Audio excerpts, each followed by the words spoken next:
Me and my sister, both of us grew with our parents who both are doctors, and they've given their entire life to this service. When I was in MBBS, every case is different. Every case is different. Seeing, especially my mother being a gynecologist, seeing her deliver babies day in and day out, handling tough cases, high-risk cases. Coming to keyhole surgeries, we have changed the face of surgery as such, because the patient who undergoes it hardly experiences any pain or blood loss, and we have come up with a technique wherein we do this particular procedure wherein we see the inside of the uterus. This procedure is done without anesthesia. We use music as a form of anesthesia. Welcome to another episode of Talk of Town, where we are in conversation with successful entrepreneurs on their path to fame. So let's make them the talk of town. Today's episode is sponsored by DAA Capital. They are a boutique investment management company that gives unbiased financial advice. They will assist you in investing across different instruments like equity, mutual funds, bonds, and much more. For more information, check out the description. Our guest for today is Dr. Namratha.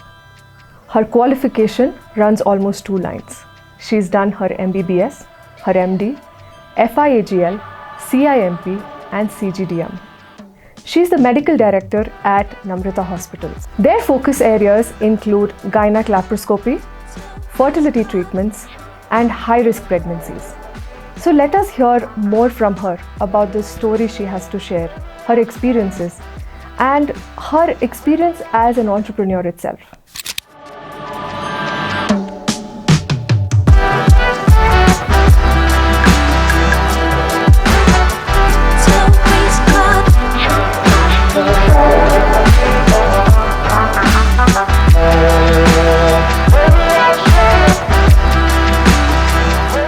Hi, Dr. Namratha. Welcome to Talk of Town podcast. So I want to get straight to the first question that I have, right? So growing up, engineering and MBBS is like an obvious sort of choice for, from parents to us. So what made you choose MBBS and specifically gynecology? Hi, thank you, Raksha, for inviting me for this Talk of Town. Lovely space. Thank you. Lovely podcast. And as you said, inspiration is one of the things what makes you take a decision, right? So me and my sister, both of us grew with our parents who both are doctors, and they've given their entire life to this service. It's been like, I think the journey started way back in 1984, wherein both of them started practicing in Bangalore. Both of them were not basically from Bangalore. Oh, yes. Okay. My mother was from Malur. It's a small town in Chenpatna, and my father was from Chikbalapur. And when they came to a different city like Bangalore, it was totally a tough thing with no support. And those days, you know how it was. Yes. And then I think 5 years down the lane, they used to run clinics in different places. And 5 years down the lane, they decided to open a hospital in Rajajinagar, and it's been there since then. And every day we used to see them, work day and night for their patients. And they used to have so much success stories, though we might not remember all of them. Yeah. But we used to, just seeing them, used to tell many stories. I'm sure. Growing up in that environment, I'm sure. Yeah. Right. And one more thing was, we stayed in the same, complex as the hospital. So, Wow. because it used to be easy for them to, work 24/7, and manage both the profession and personal life. And so it used to be always there, and seeing, especially my mother being a gynecologist, seeing her deliver babies day in and day out, handling tough cases, high-risk cases. And my father used to have people coming all the way from different places just to have a blessing. So all this just inspired us to go ahead and take the same profession. Because it's not an easy profession. Yeah. Because you also get emotionally attached to cases. And I think somewhere you're in that journey with every patient. Correct. So it's also an emotional ride, right? So out of all of these years of experience, I am sure that some things have stuck to you, right? So is there any one memorable case or that one thing that stands out? Or if there is more than one also, what would be that? So, it's, I cannot exactly point out one case as such, like, one memorable event or something. But yeah, as the years of experience go by, it's one of our senior surgeons used to tell, when I used to assist him when I was in MBBS, every case is different. Every case is different. So I used to think, why sir used to have like 35 years of experience and still he goes on telling every case is different. So now when I am through it, every person is different. The same way for us, even every pregnancy is different. Correct. Every couple is different. So the way we have to really titrate on the kind of case scenarios and take it forward. So it's not monotonous, like not even remotely, I'm guessing, right? It's a So we combination. definitely we do evidence-based practice only. Whatever is published, researched only, we have to practice. But clinical aspect takes a lot of experience into count, and I think just the intuitions which we have when we want to give such a patient such a treatment, it all goes on your intuitions due to your experience. Yes. So when patients ask us why at all this, so we just tell sometimes we are getting that intuition, this is good for you, this is the best for you. So And that comes from a place of experience. yes, definitely. Right. Definitely. So the hospital is called Namratha Hospital. Yeah, it named was after you. Yeah. Or yeah, is that how it Yes, works? yes. So I was like 5-year-old when it started off, Okay. and so I was the only child then. So my parents named it after me. Superb. So can you tell us a little bit about Namratha Hospital and the kind of specialties you have, and what is it that you guys do in specific? So yeah, as I told you, the hospital was started in 1989. It was one of the very few hospitals located in the entire Rajajinagar area. I think still when I remember, it's like the third or fourth hospital, that's it. And my mother, as an obstetrician, used to take a lot of high-risk pregnancies, and we have been carrying on delivering the third generation of Wow. babies for their families now. And they used to do a lot of general surgeries, and my father is a physician, so this was the combination then. In the process, we have taken it to the next level. So as you know, so many advancements in medical field, technology. So as it goes through, we have gotten a lot of many different subspecializations like laparoscopy. We do a lot of keyhole surgeries. So previously it was all about open surgeries, wherein there used to be its own complications, and people used to need to have a lot of rests and all that. Coming to keyhole surgeries, we have changed the phase of surgery as such. Okay. Because the patient who undergoes it hardly experiences any pain or blood loss, and because no incisions, and most of them are working now, say it mothers or people in different, so it's very easy for them to get back to work after a surgery. And we do a lot of surgeries for infertility, couple who are planning to have kids, who need certain surgeries. And there's something called as endometriosis, wherein it takes away the life of a woman. Those kind of surgeries we handle, and it's all very complex surgeries when compared to the level of surgeries. And even we do something called as all the surgeries like gallstones or appendix. All these are done laparoscopically. So again, we go for a keyhole, unless and until the patient wants open surgery or the condition needs a open surgery. Our success rate with laparoscopy is very high. And coming to that is one vertical. The other vertical, we have started our own ART center, that's artificial reproductive technique. So we are into fertility treatment. We have different levels of fertility treatment, starting from just basic treatment to next is we do something called as IUI, and then next the IVF. IVF. My sister takes care of the IVF vertical. And then we have a fetal medicine center. My husband is a radiologist. He's a fetal medicine specialist. So we are an authorized fetal medicine center too. Okay. So this is about it, the core Wow. things. Wow, that's also, I think, very holistic. Yeah, like you're looking at all of it, and it all, sort of people can come there. Yeah. And I think you have all the facilities now. Yeah, sort of. so usually now Bangalore is, you know how it's difficult to travel in Bangalore from one place to other place. So when a patient comes to us, they're very happy having everything under one roof. So it might take time or whatever, but they're very happy to have services under one roof. Right. While we were discussing, I know that Namratha Hospitals is very embracive of advanced technologies, and you guys do keep yourself abreast with it. So can you talk about that a little bit, and how technology has helped you with better outcomes? So yeah, coming to talk about just a general prescription, we have made it completely EMR based. So everything is paperless now. We're trying to save a lot of paper there, and it's easy for patients also to have their records. Because so many people take breaks in between treatment. When they come back, we have all the records, even they have all the records. So that is one kind of thing which we have gotten.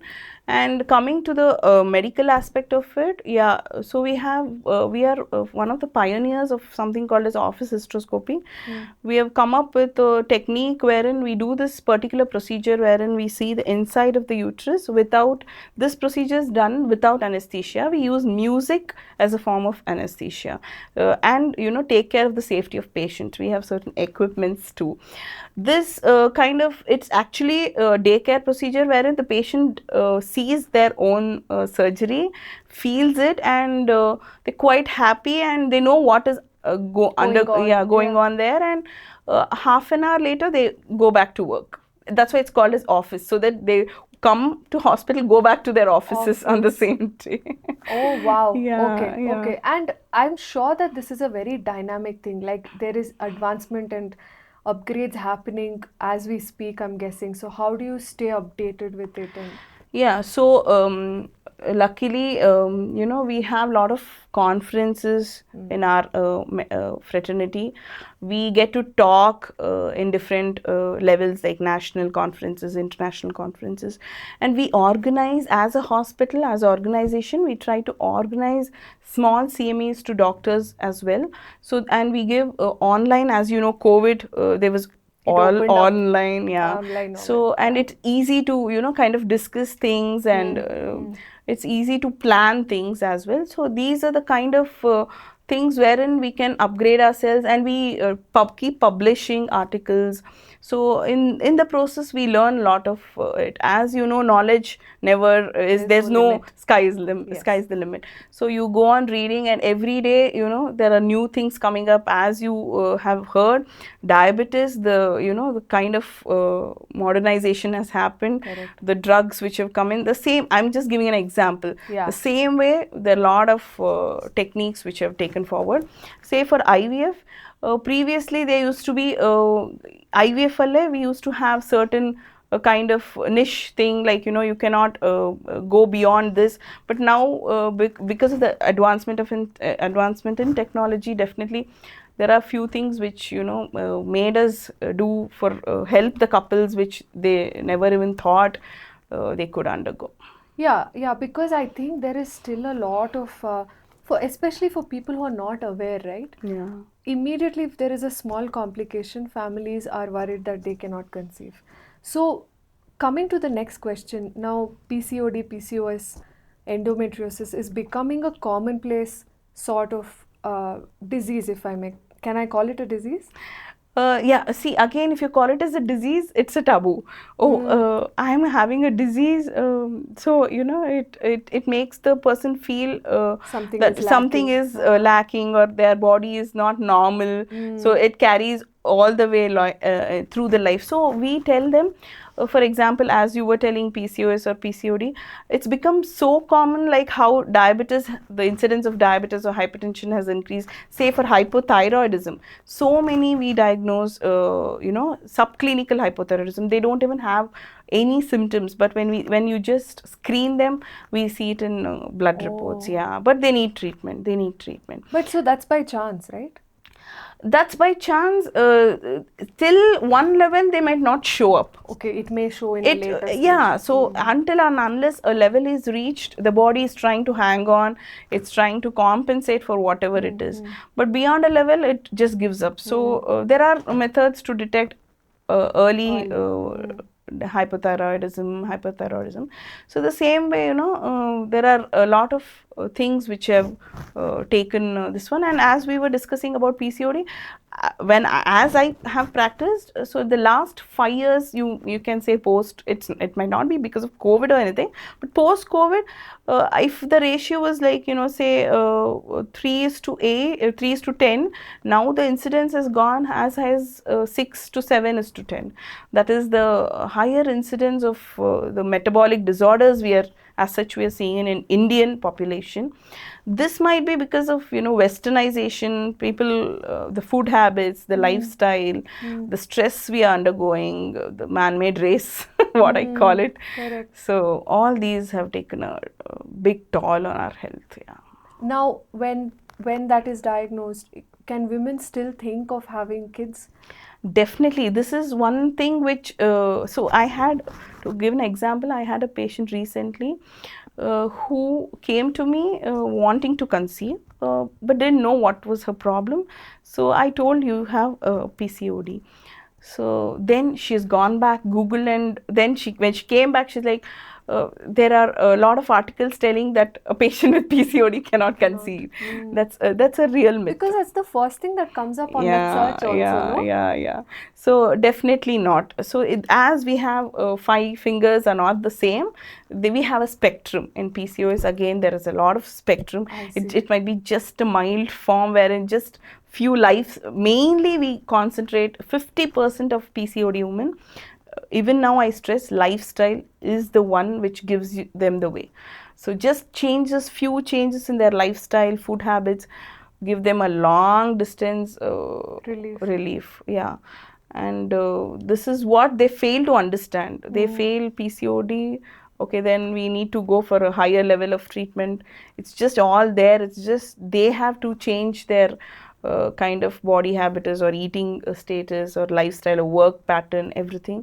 And definitely, and our results will be much better. So we add on few medications, definitely. So the final, when we combine both, what results we get is much more higher than either of them combined, done alone.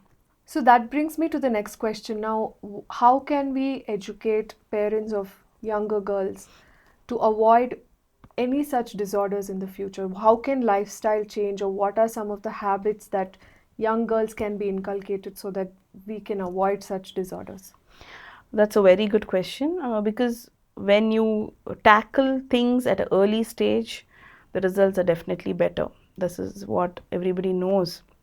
But people fail to understand, because they might have only one girl, or it might be a very precious girl, so they try to pamper them, they try to get them whatever they want. They fail to tell them what is the importance of a healthy eating or a healthy yoga.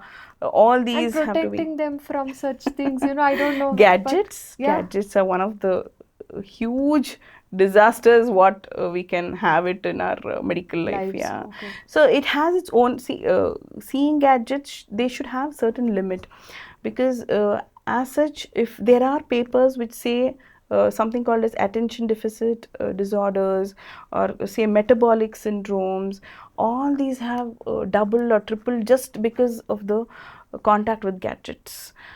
See, it has its own goods, like they get a lot of information now. Everything is so easily available. Kids can just take it par excellence. Yeah, but they should know where to draw a line.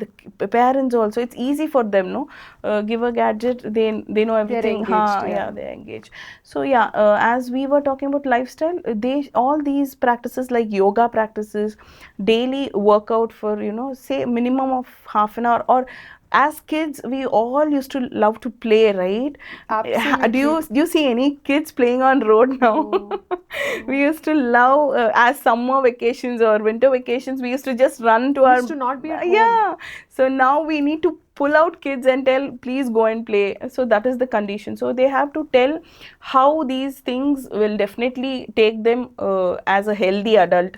And eating wise, eat a lot of home food. That's what I would suggest, because Okay. this Bangalore is just like, wherever you see, there's so Yeah. much of tendency to go and just grab something. Fast food is so high, And they can use Zomato and Swiggy so easily. that's The that's kids. also there. That's also there, and is easily accessible, and it's very tempting, I would say. See, I don't. Absolutely. It's very, as you see, there's so many Insta reels coming every day. Every day, people get to Yeah. see one new place they want to taste.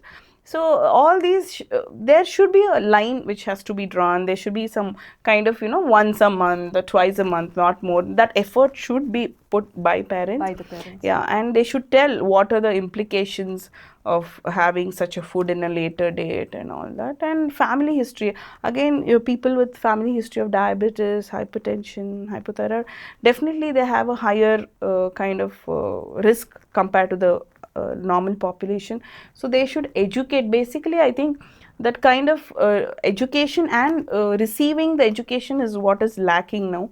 So correct. yeah, because when the mothers get their girls to me, when they tell, the mothers tell, nanu idune helidini, I have also told the same thing.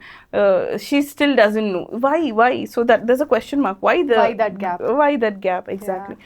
So I think all these things should be done as a routine. It's not that you just do yoga once a month and then let's recall it on yoga day. No, that doesn't work. So and there are a lot of opportunities, like there are open gyms now, there are a lot of parks coming around in Bangalore, and sports also should be encouraged. If a kid is really willing to pursue some sports, I think it's one of the great things body can get.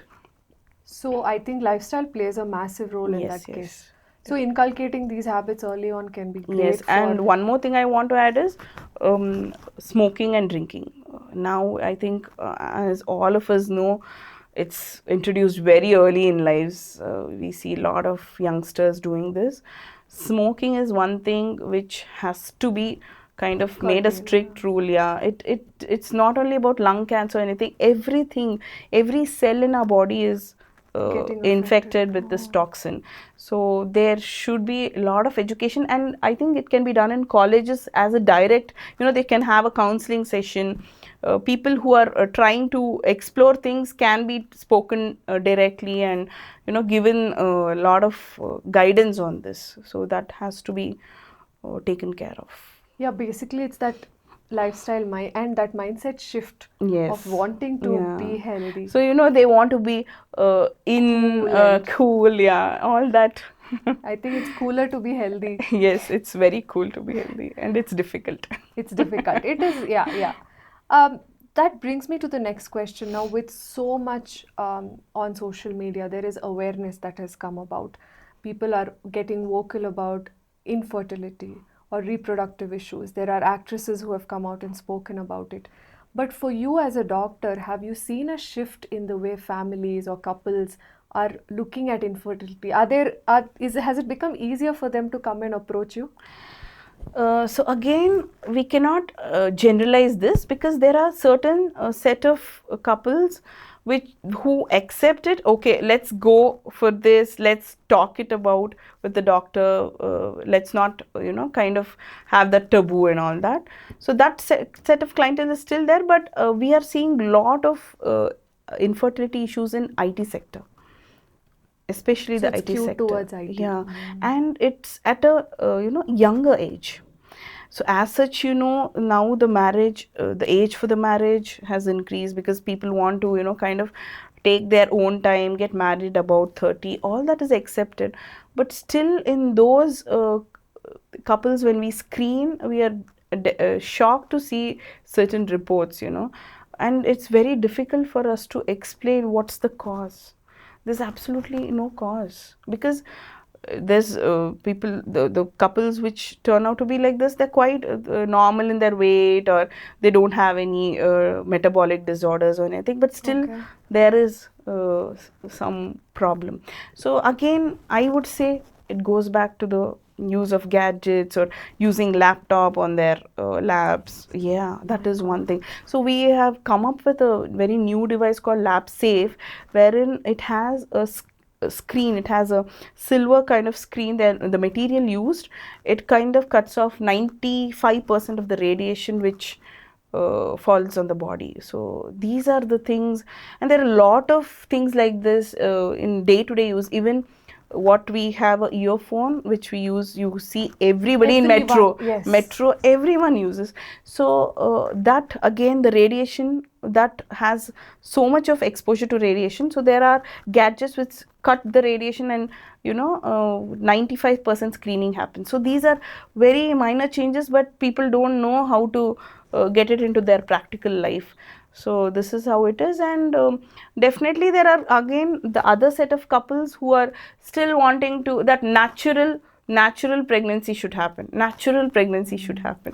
That is what is there. They feel coming to a doctor, going for the next treatment. It might not be, see, everybody doesn't require IVF or the IUI, what I was telling. It just a simple changes, like adding some multivitamins or kind of folic acid. These things only can making their cycles regular. These things only can make them conceive. But people just think sitting at home, let's try naturally, let's try. This taboo is still hanging on there, and they fail to understand that IUI or IVF is not very much unnatural. Correct. You're still working with their body. Yes. So now we were talking about younger kids, and you see that more and more the time they hit puberty is lessening now. Yes. Kids in 4th grade. 11 years is the standard age. Yeah, people like I know of little girls who have got it when they were in 3rd standard and 4th standard. Why is this happening? Again, I'll tell you, childhood obesity. There are kids who weigh more than their BMI, what we tell, is much more than what they should have. Sedentary life. So there's so much of you see people starting to prepare for NEET or this very crack early. IIT at an early age.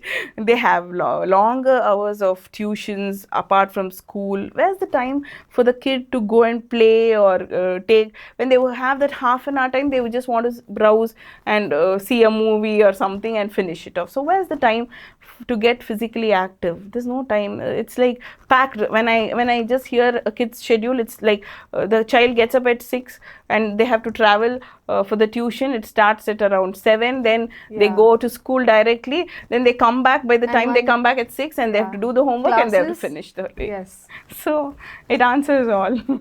So one is the lifestyle aspect. Is it also that there's a lot of debate when we all mothers sit down, there's also adulterated food? That is also a good thing to add on, definitely. So the amount of fertilizers which are used to grow, or coloring agents, what I would call, even in the simple fruits like apple or beetroot, vegetables like beetroot, a lot of coloring agents. Even the pulses what we get, we don't know how much of proteins exactly goes into your body. So that's why we try to, this organic came into picture. Now organic also, we don't know how organic it is. So few of them, if you're like really known people who grow, if you know them getting something, that will be the best actually to get. Even actually there's a lot of lactose intolerance, milk allergies coming up.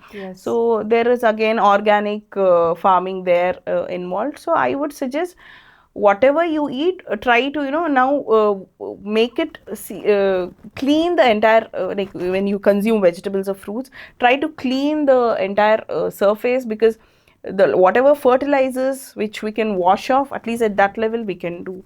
And these are simple steps we can utilize. And canned foods, avoid. Avoiding it. Yes, Okay. canned aerated drinks, all preservatives. So recently I was seeing a post wherein a packet of potato chips, how contaminated it is and how it can cause, the same thing can be prepared with fresh oil at home. And oil usage, again, we have changed it to more healthy, like sesame oil or wood pressed oil, what we call, so to keep the nutrients. So Intact. all, yeah. And again, as you know, millets have taken It's come back to the list, yeah. so it's a vicious cycle how we go, our life goes on. So yeah, definitely food is one thing which we have to think on, because something is available for a cheaper rate, definitely there is some thing behind it. One product which is available for the different rates, you have to think why is it? Yes. Why is it? So please don't compensate, compromise on the quality of food products, I would say.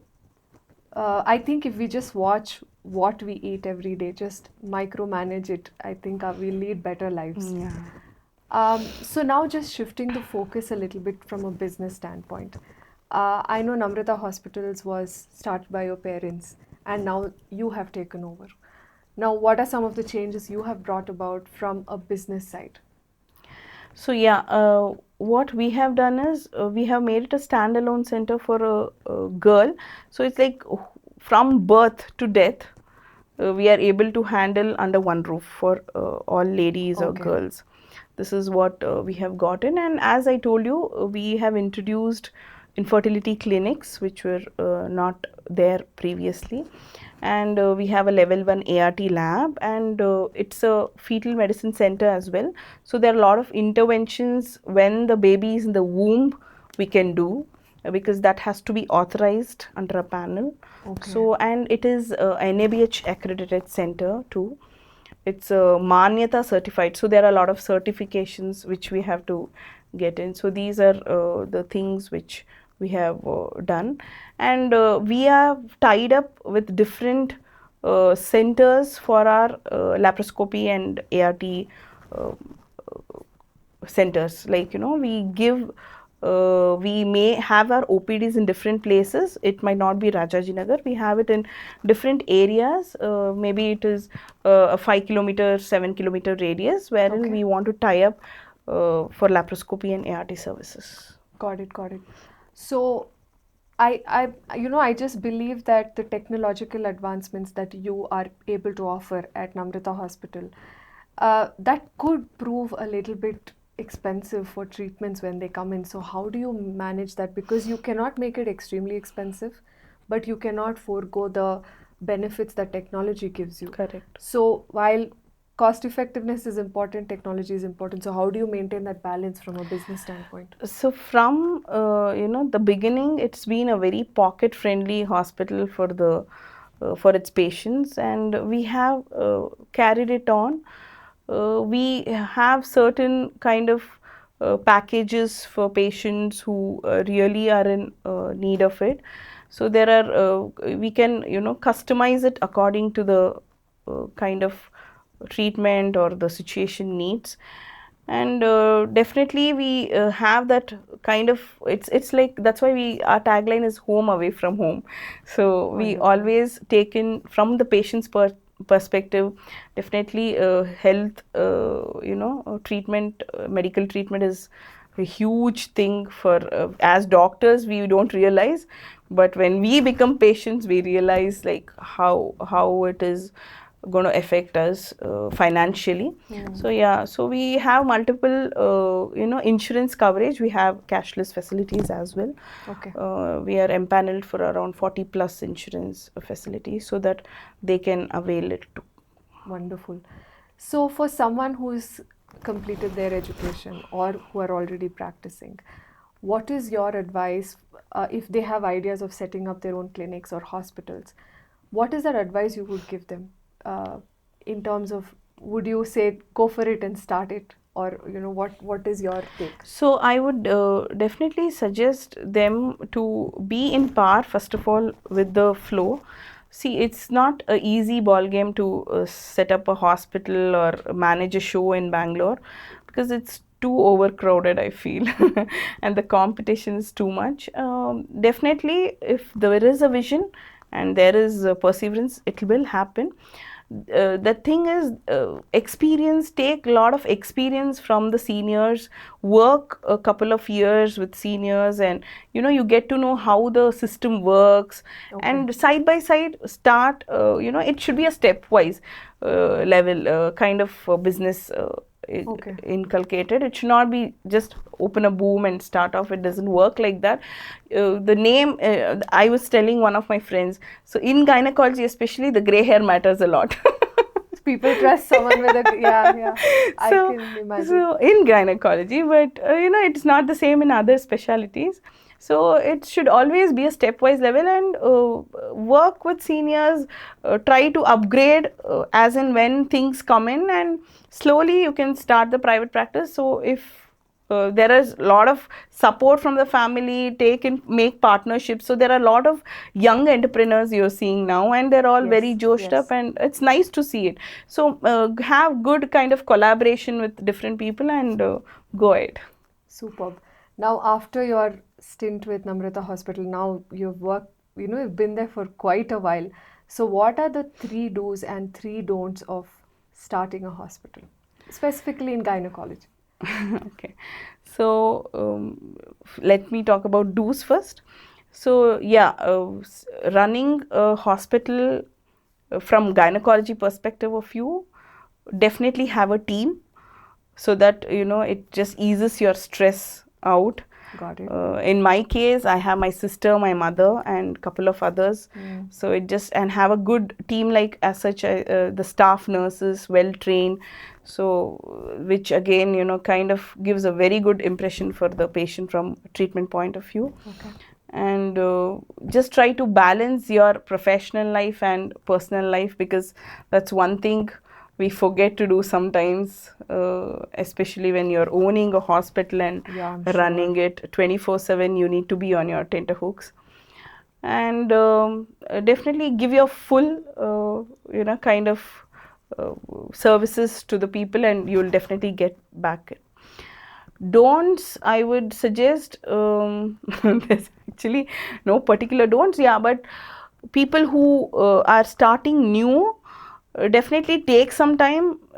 Time is not going to run away anywhere, but don't kind of postpone it a lot, thinking investment is one of the things which is a big ball game here, because it requires a lot of investment. So take the help of your elders, or people who are into this field from long time.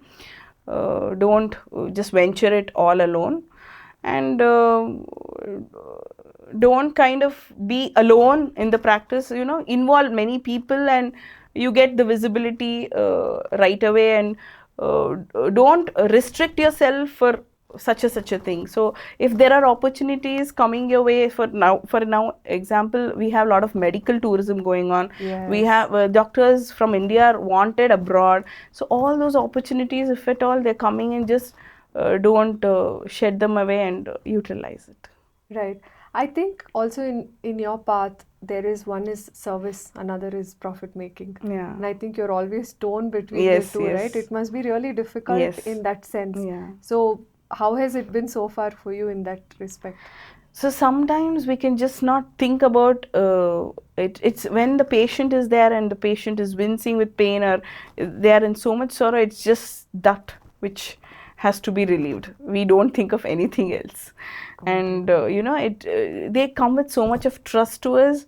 So recently, like couple of days back, I have had a patient who has had bad experiences before, and they just blindly trust me and come. And when such patients come to us, it motivates us to do more and more work for the society, health wise, and that's all is seen. Prioritized.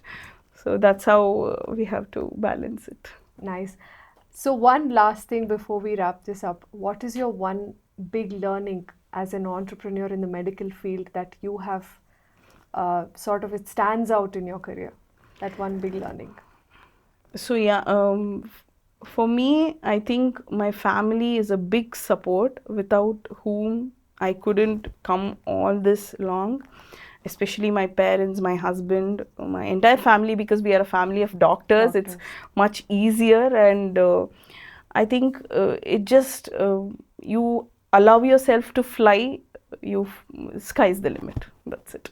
Superb. So there is no limit, and you just have to Yes. fly and explore that. Thank you so much for your time. Lot of things to take away from this conversation, Dr. Namratha, and wishing you the best. Thank you so much, Raksha, for inviting me to this. Thank you. Today's episode is sponsored by DAA Capital. They are a boutique investment management company that gives unbiased financial advice. They will assist you in investing across different instruments like equity, mutual funds, bonds, and much more. For more information, check out the description.